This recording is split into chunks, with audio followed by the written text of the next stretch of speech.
we are going to have discussions with different people, but we speak today to Mr. Ron Millington, and we want to welcome Ron here now to the conversation. Thank you for being on the line, Ron. Can we see him? Hello, good morning. How you doing? Ron, good morning, Bhoe. Yeah. Yes, sir, I can. So great to see you. I hope I didn't get you up too early. No, not too early. Not too early. All right, okay. We are looking at this situation in Haiti, and I have a clip from the wife of executed and assassinated President Moïse, and we will play it shortly, but I just want to start by asking you your perspective on what is happening in Haiti, or what you think is going on there. Well, the issue with Haiti currently right now is that they have a constitutional crisis. Their president has been assassinated. We have members of a foreign country and foreign nationals involved in the assassination. So it's an ongoing investigation currently by the Haitian police, United States, the UN, the Colombian officials. It's unfolding, as you said earlier, it's going to be an unfolding situation. And as I stated before, it's a constitutional crisis. It's just a mess right now. It's just a mess right now. Okay, I mean, this is not the first crisis in Haiti, and we have had a situation in which Haiti has basically moved from crisis to crisis throughout its history. Since the revolution, which lasted nearly 10 years, well, more than 10 years, into 1804, when it got independence. And since then, you've had a lot of developments, a lot of interventions by different countries, etc. We need not go into that, but what is important here is that basically we've had a situation in which the unfolding situation in Haiti was one in which the president who has been assassinated was in fact being called out by the population and being asked to step down. And there was a problem, that is to say, he was saying that his term had not come to an end. It was a year later. And the people in the streets and the opposition voices were saying that his term had in fact come to an end. And in the midst of all of this, he was assassinated. But what we have seen so far from the presence of Colombian ex-soldiers and Haitian, I don't know if you'd call them exiles, but some American Haitian citizens who were involved, two of them, and about 26 Colombians who the president of Colombia indicated were in fact ex-soldiers in the Colombian army. What we are beginning to see there now is that this may not be political only. Maybe there's a political factor, we don't know. But there seems to be something else afoot. And you have the investigation, as you said, by the Haitian police, and they have brought them in, I think rather surprisingly, large numbers of people. And I will get to the other side of that in a minute. But secondly, the FBI has become involved and basically investigating it as a crime. So might this be not directly related to the political challenge of the president, the former president's constitutional authority, and the presence of these large numbers of ex-soldiers from the Colombian army? Might it be about something else wrong in Haiti? Well, that's to be determined by investigators.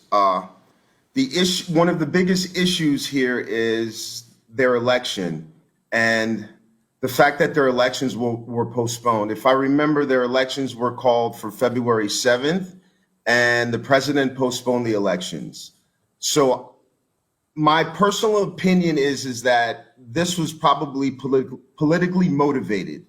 We just don't know the reason why and all the players involved, because the investigation is so fairly new.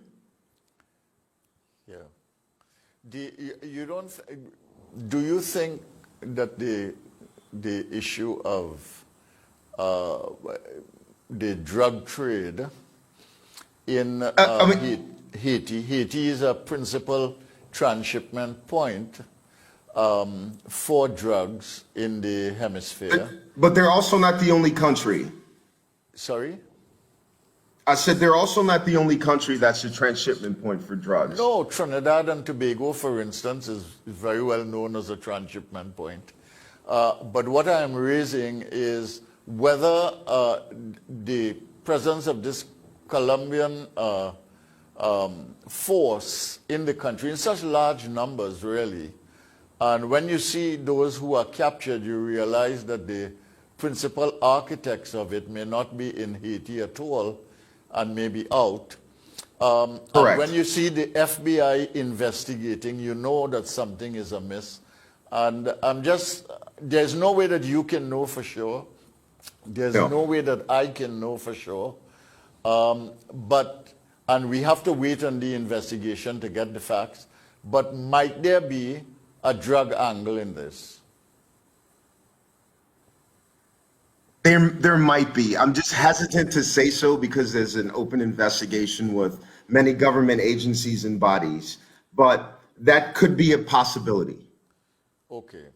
Now, this morning, there was an interesting report on one of the global television stations in which a gang leader is making demands and establishing his voice and political presence, and basically talking about the reform of the Haitian system, and more than that, the issues of ownership of business for the local population, the Haitian population, and basically making the case of the dispossession within Haiti, and he was identified as a known gang leader. And in all of this, of course, you have the opposition parties maneuvering for space. How is this gang establishment in Haiti and the presence of gangs and their emergence now in a kind of semi-political role, how do you think this is likely to play out? Like I said, prior to the president even being assassinated, Haiti had a lot of problems on the ground with gangs, gang warfare, turf war. As you know, as we well know, they're a transshipment place for drugs.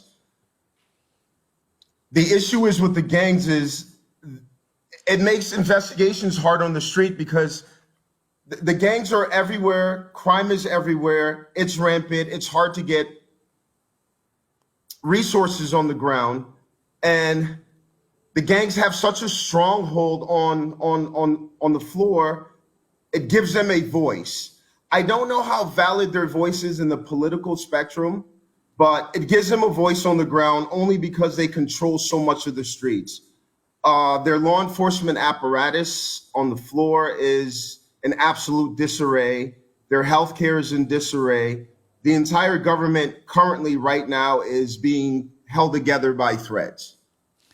Yes. So the health situation is something that we're going to talk about not only in Haiti, but the entire Caribbean, maybe tomorrow with Dr. James Hospitalis, the former head. I wanted to speak about that in Haiti for a second, Mr. Bhoe. Yeah, sure. It's actually alleged in some reports that Haiti has one of the lowest COVID rates in the world. What have you heard about this? No. I thought that the issue in Haiti was lack of vaccination. Lack of vaccines, correct. And also that COVID was very much alive in the country. That is what I've heard. But go ahead if you have a different set of information. No, I've heard the same thing that you've heard, but recently I've also heard reports here in local news in Miami that the president of Haiti prior to his assassination was boasting of Haiti having some of the lowest COVID rates in the world.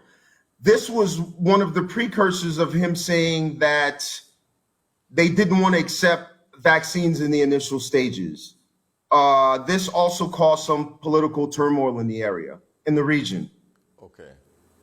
But, I mean, my information, as I said, I'm going to talk to James Hospitalis on Tuesday, but my information in my initial conversation with him is that the health sector is hardly controlled by the state in Haiti, and most of the health infrastructure in Haiti is controlled by the private sector and NGO sector, and the government hardly plays a role in the health sector at all in Haiti. I don't know if your knowledge of Haiti allows you to speak of that. No, I don't know too much about how the health sector is in Haiti, so I wouldn't be able to speak too much about the logistical operations of the health sector as opposed to private and governmental institutions. I wouldn't be able to tell you. Okay, we will move on now, and what I will do, I will ask my team if they would play the clip by the former First Lady of Haiti, the wife of the president. And we will listen to her, and then we will have a conversation. Okay? Is that okay, Ron? Yes, sir. Yeah. Frère Maxime, dans 4 coins pays, moi salue nous. C'est Martin Moïse qui a parlé avec nous. Moi vivant, grâce Montier. Moi vivant, mais mon père dit Marim, Jovenel. Plus passer 25 l'année nous t'a combattre ensemble. Plus passer 25 l'année l'amour t'a bougeonné dans famille. Nan yon batche, mercenaire rentre la caille moi. Yo cliqué marim ak bal. Moi t'ai toujours connaît depuis Jovenel t'est rentré dans politique, li patap pour moi seul. Cause ak assassinat ça, mettez de l'eau dans jem ak tout ti moun yo. Et me connaît qu'elle mettait de l'eau dans genou tout. Ça que ça pas bien non. Parce que faut que yon criminel dépassé pour assassiner un président tant que Jovenel Moïse. Son pas la chance pour même dire yon ti mot. Nous connaissons contre qui mon président t'a goumé. Yo voyé mercenaire touye président la caille avec toute famille pour route, l'eau, courant, référendum ak élection en finissement année pour pas de transition dans pays. Président est toujours quoi dans institution, dans stabilité. J'en ai toujours dit, la stabilité est le premier des biens publics. Pendant aujourd'hui, que mercenaire qui touye président qui est en prison, quel autre mercenaire qui voulait assassiner rêve président, qui voulait assassiner vision président, qui voulait assassiner idée que président a gagné pour pays. 25 ans mariage, 25 ans vivre ensemble. Yo seul soir, mercenaire rachel nan même. L'eau pas jamais sécher dans yeux. Que m'a toujours continué saigner. Mais nous pas qu'à quitter président mourir une deuxième fois. M'a crié c'est vrai. Mais nous pas qu'à quitter pays à perdre route. Nous pas qu'à quitter sans président Jovenel Moïse. Marim, président nous remet en pile là et qui remet nous tout. Couler pour grand messie. M'a rem serré. Parce que bataille l'étape menée, c'est pas de bataille pâle, mais c'est bataille l'étape menée pour nous. Faut que nous continuions. Nous connaissons remet nous en pile, moi pas plagué. Dans yon petit temps tout coûte, pas venir font parler avec nous sur Facebook Live. Que bon Dieu bénisse nous, que bon Dieu bénisse Haïti. Frère Maxime, dans 4 coins pays, moi salue nous. C'est Martin Moïse qui a parlé avec nous. Moi vivant, grâce mon Dieu. Moi vivant, mais mon père dit Marim, Jovenel, plus passer 25 l'année nous t'a combattre ensemble. Plus passer 25 l'année là, nous t'a bougeonner dans la famille. Nan yon patché, mercenaire rentre la caille moi. Yo cliqué Marim ak bal. Moi t'ai toujours connaît depuis Jovenel t'est rentré dans la politique. Okay, thank you very much for showing that clip. Of course, the clip was in French, and we had the ticker tape below giving us the translation. It's a very emotional tape by a wife talking about the loss of her husband. And there is that human side of it. I mean, obviously, it would have been a terrible loss. But also talking about him as a public figure and the fact that he had a vision for the country, etc. And the fact that he was assassinated by what she herself describes as mercenaries. And she talks about the prospects for Haiti. We don't know what is going to happen, whether at some point in time she may herself enter the political fray. This has happened before. But as I said, it's a moving and emotional response. The reality of the situation is, though, that her husband became president with a very low percentage of the actual votes cast in Haiti. And the percentage of votes cast was itself very low. And the constitutional crisis and the political crisis in Haiti predated the assassination and continues now with the assassination and following the assassination. But she would have been a witness to what is essentially a murder and execution. And she herself was shot. And I would ask Ron if he would respond to what he just heard in a human way, and then we will discuss the political and challenging issues as we go forward as well. Mm-hmm. Well, this is a touchy subject. She just lost her husband and the father of her children, and obviously she's in a state of mourning.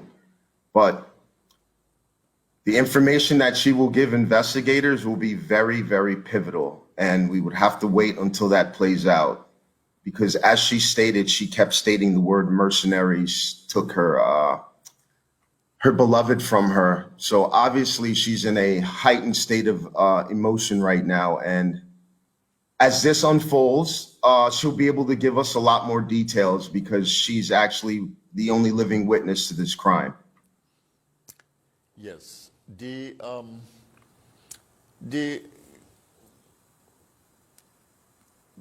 This particular situation, some investigative reporting based on what transpired in Haiti, that reporting has revealed that there were strategic checkpoints leading to where the president resided. And he resided in his own home because the presidential palace has been, what can I say? It has been affected by bombings, etc., and is in a state. Been compromised. Yes, and in a state of disrepair. And he was in his own home, but on the way to his own home, there were checkpoints involving guards charged with the responsibility of protecting the president. There was not one checkpoint, but at least two from the reports that I saw. And more than that, in spite of that, there were no confrontations along the way to the president's home. There seemed to be no confrontations or skirmishes within the residential compound of the president. And the information revealed by the news indicated that the president, in fact, received 16 bullets. One bullet would have killed him, and perhaps to make sure 2 or 3 bullets may have been spent to make sure that he was dead. But 16 bullets were set loose on his body as if to make a point. Can you comment on that? It's not even the quantity of bullets. The fact that they even came into the residence of a political figure and the head of state of a country was significant enough. Obviously, the amount of ammunition they used was to set an example or to set a point. And also, you brought up a good point. There were not any skirmishes prior to them entering the establishment. And this is quite troublesome because he is the head of state, and we know that there are security checkpoints and measures prior to getting into the residence. So this is something that investigators really have to look at while they're evaluating the scene. Okay, but do you find that strange? Would there be? Of course, I find that strange. Even if they were mercenaries, to be able to have such a free walk into the presidential home and to not meet with any resistance at all prior to the execution, wouldn't that? So what does that tell you? Huh? So what does that tell you? What? Well, I want to ask you. We're conversing. I want to ask: do you think there was local complicity? Of course, I honestly think that there was inside players. Okay. For the exact situation that we're describing and that we're discussing, I honestly think, with my professional opinion, that there were inside players. For the mere fact is that there were no bullets fired, there was no incidents prior to them entering the residence. It almost seemed like they had a walk in the park. That's right. And now, what also is kind of a dramatic turn is that there was no one there to prevent the entry of the Colombian assassins. There Correct. were no skirmishes, no confrontation. He was executed, the wife shot at badly enough to take her to get her to the hospital, and he had 16 bullets in his body. Yet, within a matter of hours, 28 people were rounded up. 3 people, I think, were killed. Yes. Killed in the process of rounding these up. Is there something strange there? How could you go from no visible protection, no reality of protection for the president of a country, now all of a sudden your law enforcement apparatus working efficiently? and you get Correct. 28 people? And you get 28 guys so quickly. And I have these same questions. Yes. Huh? I have these same questions. But what so do you go think from is at work there? I know you don't want to cross the investigation I don't. that is taking place, but what is I mean, can you speculate a little bit about, I mean, coups have happened in other countries, executions have happened in other countries, and for me, in Trinidad and Tobago, this is a very important issue because Haiti is a CARICOM country.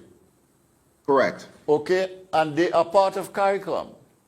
And we have challenges throughout the region of various kinds.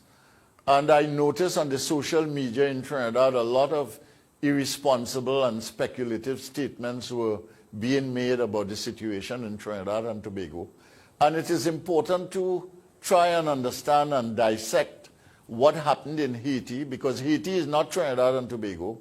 It's not any other English-speaking Caribbean country. It has its special history, and violence has been part of it, but so has violence been part of, let's say, the execution of Maurice Bishop in Grenada, and we've had a situation of the attempted coup in Trinidad and Tobago, and we have had situations here.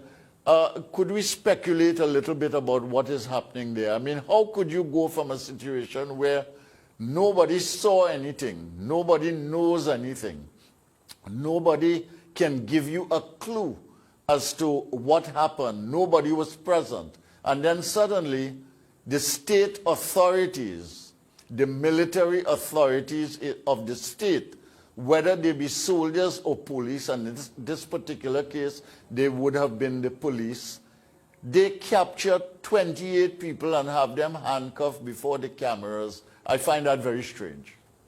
In less than 3 days. Yeah, in a matter of hours. I mean, matter of hours. It's almost like they had the intel almost as soon after the assassination took place. Intel started to come in, and I just find that I'm very skeptical of how they receive intel on the ground so quickly to apprehend these individuals. Okay. Because you made a point, you made a great point. The same soldiers and police officers, these individuals or the institution is in charge of the protection of the government officials. And yes. It seemed that he had zero protection, but after the assassination, they were able to round up these individuals or the culprits or the suspects quite easily and quite quickly. Yeah, it is almost as if the detection of these alleged assassins was meant to make up for the lapse in security that facilitated the execution and assassination of the president. I think you're being kind to the, I think you're being kind in the situation. No, I actually think that they had some kind of intelligence that was given to them, hence the reason why they were able to round up the individuals so quickly. How they received the intelligence, what law enforcement agencies were assisting them in gathering this intelligence will be determined later on. Because, I mean, the situation, as we know, is still unfolding. So we don't really want to say too much. Okay. I will just ask you very quickly if you want to make any closing remarks on Haiti, and then I will go on to something else that is emerging in the Caribbean, and you may have a comment on that, and you are free to engage it or not. If you would rather pass on it, we will leave it. But I want to ask you if you have any closing comments on Haiti, given where we are now. We have gang leaders making demands and establishing a voice and political presence. We have the opposition parties maneuvering for space because an election is very likely in the near future. We had people in the streets, and they continue to be in the streets. We had Colombian mercenaries identified and clearly aligned with the Colombian military. You had the president of Colombia coming out. You have the FBI investigating now and treating it as a basically an assassination and murder and a crime. And of course, there is the nature of the killing and the message that it might have sent, the political turbulence there, and as you say, the constitutional crisis that engulfs Haiti at the present time. Would you like to make some closing comments, and then I will take you on to another issue? Well, all I can say is let's see how the situation unfolds, and we will have our hopes and prayers for the Haitian people. And that's all I will have to say about this situation currently. Okay. I want to ask you about another thing. We saw something over the weekend, Saturday, Sunday, very interesting really, which is that you had protests in the street in Cuba. And protests in the street, Cuba is a Caribbean country. Correct. And we had protests in the street in Cuba, and basically people were calling for vaccines, they were calling for drugs, that is to say medical supplies, they were calling for food, and they were calling for freedom. Now, this is unusual in Cuba because things are pretty much under control by the government of Cuba. You've had Castro succeeded by his brother. You have a new president now. So the succession plan has continued. There has been some loosening up of the situation in Cuba, it is true.